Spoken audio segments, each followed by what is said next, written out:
Hello नमस्कार दोस्तों, हमारी आज की कथा है मयूखादित्य की, जिन्हें हम इंद्र सूर्य भी कहते हैं।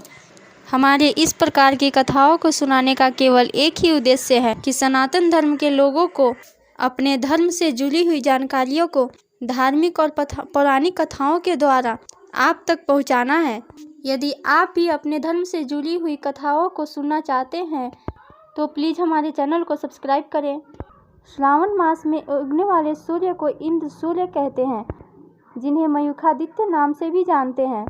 इंद्र सूर्य के रथ पर अंगिरा ऋषि, विश्वासु गंधर्व, प्रमलोचा अप्सरा, एला पुत्र नाग, श्रोतायक्ष तथा शल्य राक्षस विराजमान रहते हैं। इंद्र आदित्य 7000 किरणों के साथ तपते हैं तथा इनका वर्ण श्वेत है। इंद्र आदित्य के मयूखादित्य नाम पड़ने की कथा इस प्रकार है कि पूर्व काल में त्रिभुवन विख्यात काशी में पंचगंगा के समीप भगवान सूर्य ने अत्यंत उग्र तपस्या की।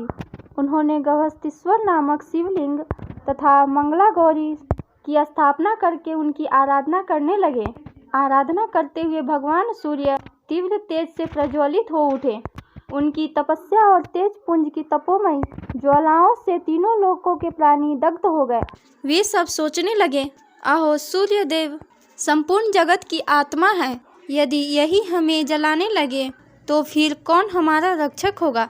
संपूर्ण सृष्टि को व्याकुल देखकर विश्व रक्षक भगवान विश्वनाथ सूर्य को वर देने के लिए गए, परंतु सूर्य तो समाधि में अपने आप को भी भूल गए थे।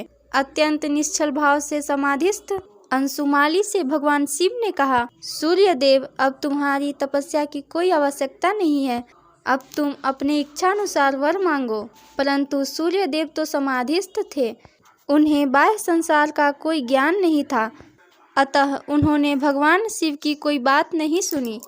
अंत में समाधिस्थ सूर्य को जगाने के लिए भगवान शिव ने उन्हें स्पर्श किया। उनका स्पर्श पाते ही विश्वलोचन सूर्य ने आंखें खोली और अपने इष्ट भगवान शंकर को प्रत्यक्ष देखकर साष्टांग प्रणाम किया। तदंतर भगवान भूत भावन शिव की नाना प्रकार की स्तुति की। भगवान शिव की महाशक्ति महामंगला गौरी को भी बारंबार सूर्य ने प्रणाम किया तथा मंगलाष्टक नामक श्रुत से उनकी स्तुति की। भगवान शिव ने कहा, सूर्य देव उठो, तुम्हारा कल्याण हो। महामते, मैं तुम पर भली भांति प्रसन्न हूँ। तुमने जिन स्त्रोत से मेरा और मंगला गौरी का स्तवन किया है, उन स्त्रोतों का पाठ करने वाले सुख संपदा पुत्र पौत्रादि की सभी की वृद्धि होगी। तुमने भक्ति भाव से चंपा और कमल के समान कांति वाली किरणों से जो इस लिंग का पूजन किया है, उससे इसका नाम गवस्तीश्वर लिंग होगा।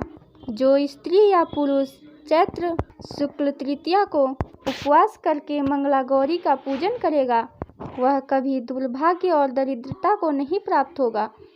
यहाँ तपस्या करते समय तुम्हारे मयूख समूह यानी किरण पुंज ही देखे गए हैं, अतः हे अदिति नंदन, तुम्हारा नाम मयूखादित्य होगा। तुम्हारी पूजा करने से मनुष्य को कोई रोग व्याधि नहीं होगी। रविवार को मंगला गौरी के साथ काशी में तुम्हारे दर्शन से दरिद्रता का नाश होगा।